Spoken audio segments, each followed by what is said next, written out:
Malamang karamihan sa atin ay pamilyar at napanood ng kilalang American hit sitcom series na The Big Bang Theory at napamangha sa kakaibang talino at galing ng isa sa mga main character nito na si Sheldon Cooper. Ngunit sino mag-aakala na posible pala at mayroon palang katulad ni Sheldon sa totoong buhay?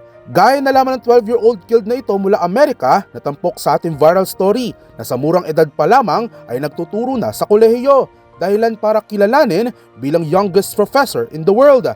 Meet Professor Sabrina Isaac Barry, kasalukuyang nagtuturo habang sabay na nag-aaral para sa kanyang dalawang kurso na mathematics at physics sa New York University sa Amerika.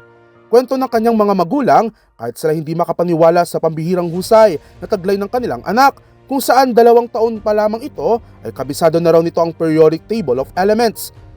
At ngayon, kasalukuyan naghahanda na para kumuha ng kanyang PhD o doctorate sa mathematics sa susunod na taon. Ayon kay Saborno, 2 taong gulang pa lamang ay nahilig na agad dito sa math at nagawang sumagot ng mga mahihirap na math at scientific equations.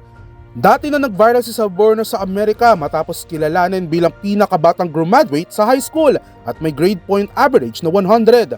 Sa tala ng Organization for Economic Cooperation and Development o OECD noong 2021, 3 sa bawat 100,000 estudyante ang may tuturing na gifted students sa buong mundo, habang 6% naman ang naitala noon sa Amerika.